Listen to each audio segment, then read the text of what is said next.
Une vraie question économique, cela signifie que le sujet ici des études a un impact financier majeur pour les familles, pas seulement académiques.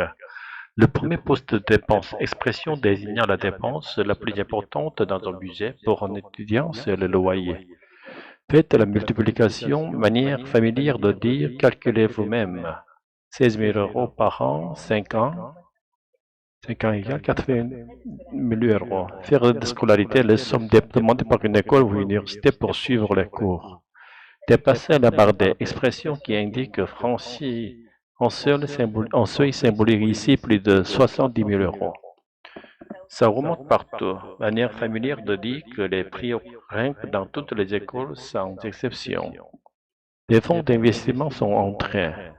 Cela signifie que les investisseurs privés ont acheté une part des écoles pour en faire des bénéfices.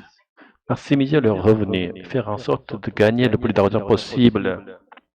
On est un peu masochiste, manière ironique de dire que les familles acceptent de souffrir financièrement en pensant que c'est forcément la meilleure solution. Contacter un emprunt, prendre officiellement un prêt auprès d'une banque, à la clé expression qui veut dire comme résultat ou en récompense, exemple emploi à la clé, emploi garanti à la fin. Taux de chômage à peine de 3%, manière de dire que le chômage est extrêmement bas, presque inexistant pour ces diplômés. Contrat d'alternance, formule qui combine cours et travail à l'entreprise, souvent avec promesse d'embauche. Le classement des meilleures écoles, palmarès publié régulièrement ici par le Financial Times, servent de référence internationale. Être fâché avec le monde de l'entreprise, expression aussi qui signifie avoir une relation compliquée, une mauvaise entrée avec le monde du travail ou les entreprises. La chronique éco du dimanche 21 septembre se penche sur le coût des études supérieures éclairé Axel de Tarlet. Le premier constat, c'est que les études supérieures, pour de nombreuses familles, sont une vraie question économique. Un an de scolarité pour les études supérieures, ça coûte 16 000 euros. Comme souvent, ça dure 5 ans. Faites la multiplication, ça fait 90 000 euros. En ce qui concerne dans les études supérieures, ce ne sont pas les études, c'est le comme logement. Si vous regardez le premier poste de dépense d'un étudiant, c'est son loyer, plus de 500 euros par mois, explique le journaliste Axel de Tarlet. Des frais de scolarité très chers. Autre évolution, de plus en plus d'étudiants choisissent le privé. Un quart des étudiants français et certaines de ces grandes écoles coûtent beaucoup d'argent. Les frais de scolarité sont payants dans le privé HEC, c'est plus de 20 000 euros par an, 23 000 euros. Ce qui fait que sur 3 ans, on a dépassé la barre de 70 000 euros et ça augmente partout. Si vous regardez à Lille, c'est dès qui est à près de 20 000 euros par an uniquement pour les frais de scolarité. Audencia, c'est un an, on est à plus de 16 000 euros. Détail de spécialiste. Pourquoi est-ce que ça augmente et pourquoi est-ce que c'est si cher? Il y a quelque chose qu'on ne dit pas, mais il y a des fonds d'investissement qui sont entrés dans les écoles et qui veulent maximiser leurs revenus. Et puis peut-être qu'on est un peu masochiste, un peu bêtement, on se dit parfois si c'est cher, c'est que l'école doit être bonne. Poursuit Arcel de Tarlet.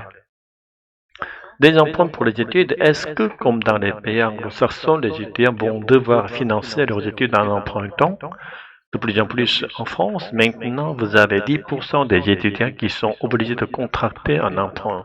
Alors, ce n'est pas comme aux États-Unis, 70. Mais là, les études sont nettement plus chères qu'en France, indique le journaliste. Mais lorsqu'on fait des écoles, au moins il y a à la fin un débouché, une promesse d'emploi. Les statistiques sont bonnes, indique Axel de Tarlet. Si vous sortez d'une école d'ingénieur, le taux de chômage est à peine de 3%. Souvent, il y a des contrats d'alternance qui vous garantissent un emploi à la clé. Et puis, l'enseignement est souvent bon. Le Financial Times, chaque année, fait le classement des meilleures écoles de commerce en Europe.